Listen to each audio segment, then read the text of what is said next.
industri keramik saat ini memang sedang menghadapi tantangan. Salah satu diantaranya adalah banjirnya impor dari China. Nah, hal ini membuat sampai ada produsen keramik yang mengubah core bisnisnya dari memproduksi keramik menjadi importir keramik untuk dapat bertahan di industri ini. Nama saya Dwi Bezaka, nama saya Rudy Jaya, saya owner dari Keramik, owner dari Keramik. Usia saya 27 tahun, alamat saya di Jalan Jayeng Baweran nomor 5, Purwokerti, Yogyakarta.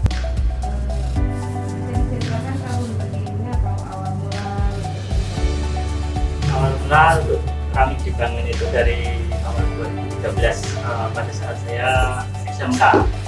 Di SMK itu saya sama saudara saya itu sudah membangun suatu usaha kecil di bidang keramik.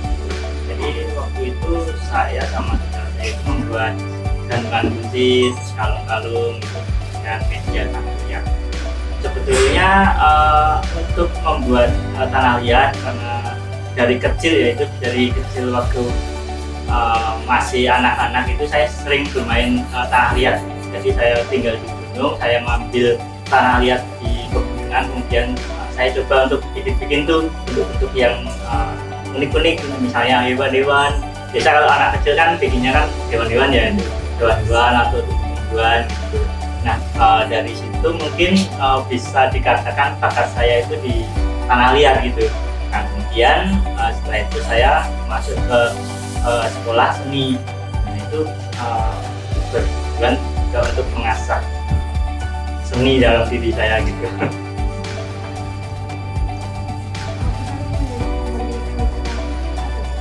Motivasi mendirikan Lutut Keramik ini salah satunya dari jurusan.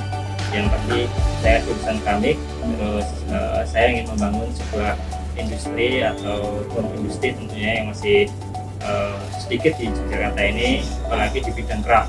Nah, salah satunya di bidang keramik. Nah, saya berusaha untuk membangun sebuah produk atau ide supaya dapat berkembang atau memajukan UMKM di Jakarta.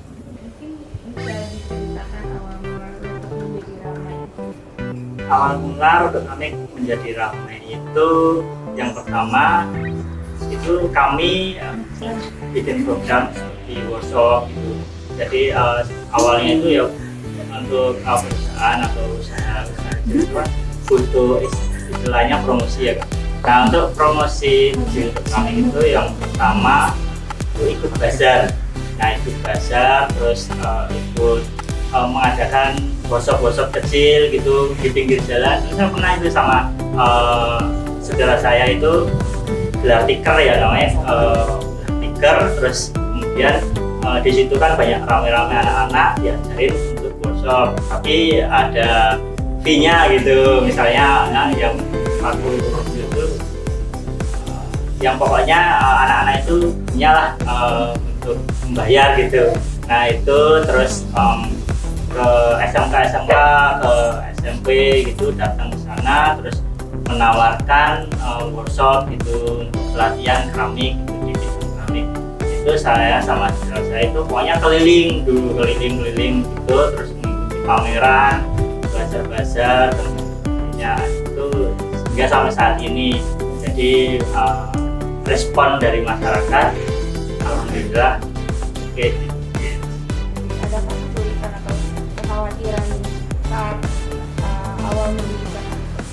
Kalau kekhawatiran sih tidak ada, karena saya sendiri itu membangun ini bermodalkan nekat ya sebenarnya, karena suatu dorongan supaya agar dapat membangun sebuah usaha seperti itu. Untuk kekhawatirannya sih sebenarnya semakin rendahnya usaha-usaha UMKM tentunya di bidang craft saat ini kalah dengan yang lain.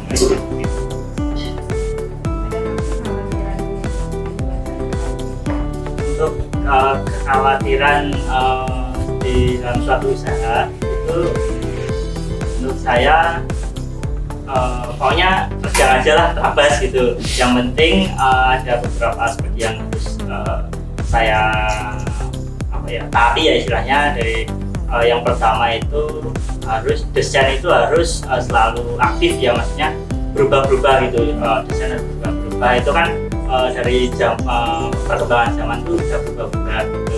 Jadi untuk mengatasi krisis ya istilahnya, mengatasi itu atau grafik yang menurun itu, desain kualitas itu juga harus ditingkatkan lagi.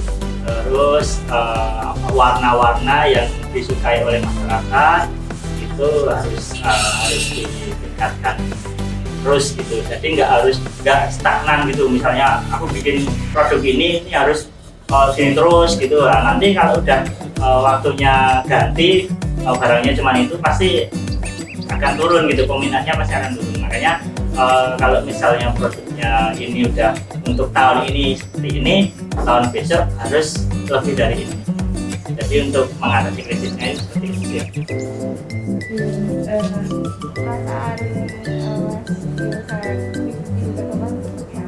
Untuk perasaan bisnis berkembang dan tentunya sangat bersyukur sekali ya, karena dari segi keramik atau dari bahan dasar tanah liat bisa saya kembangkan menjadi sebuah produk yang sangat berguna atau berkualitas, dapat berguna bagi masyarakat dan dari segi nasional. Untuk modal pendidikan usaha keramik ini berawal dari 15.000. Jadi tanah liat itu harganya pada saat itu harganya itu 15.000 per kilonya.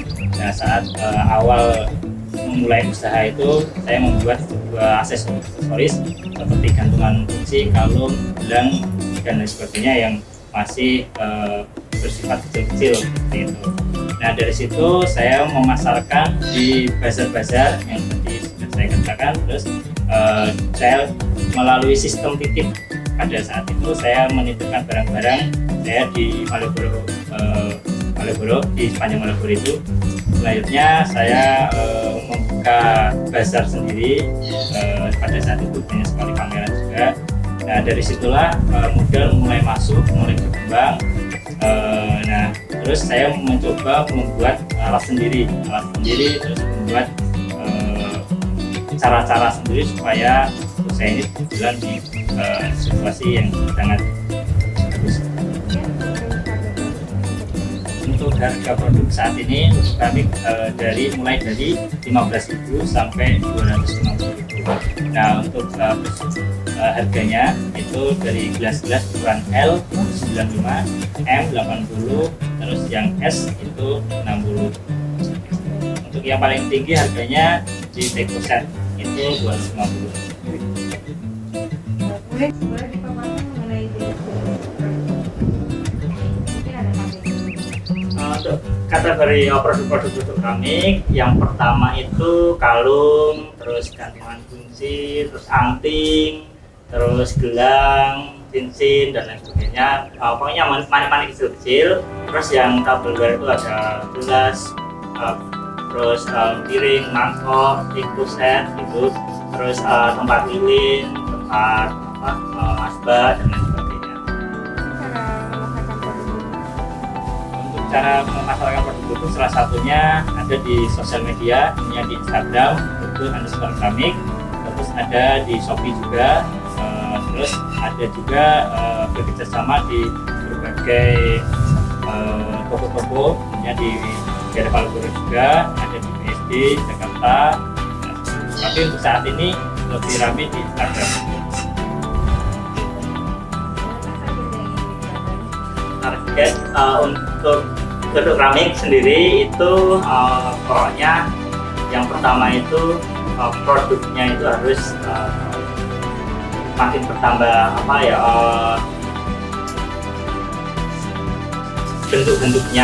bentuk-bentuknya dan jenis-jenis barang-barangnya itu harus makin berbeda, kualitasnya harus ditingkatkan, dan pokoknya tujuannya itu agar masyarakat itu suka dengan keramik, dengan produk keramik gitu. Ada duka yang dirasakan Kalau suka dan duka itu, kalau sukanya sih alhamdulillah banyak sukanya daripada dukanya ya. Jadi kalau sukanya itu alhamdulillah banyak respon yang positif bibit keramik saat ini, dan kami bisa berkembang dari waktu ke waktu sehingga menjadi sebuah industri yang maju gitu. Kalau untuk bukanya sih sebenarnya lebih nggak ada sih, lebih nggak ada. Jadi suka. Sebagai penutup mungkin bisa ditambahin pesan atau informasi yang ingin disampaikan pada teman-teman mengenai Untuk pesan keramik apa ya? Pokoknya harus semangat, teman-teman harus semangat, terus pantang menyerah. Itu yang penting. Kalau misalnya di dunia seni, karena seperti saya itu yang pertama, kunci pertama itu sabar, teliti, telaten gitu ya, karena telaten, terus fokus. Sama sih yang mungkin teman-teman lainnya misalnya mau mendirikan suatu usaha, ingin mencapai kesuksesan, itu yang pertama itu harus yang pertama itu ikhlas dulu ya. Kalau nggak ikhlas ya bakal itu ya. Ikhlas, terus semangat, ikhtiar. Jadi Mas mendirikan lubuk ini sendiri atau gimana? Mendirikan untuk kami ini sama saudara. Kebetulan nih, bentar saya panggil Mas Dio.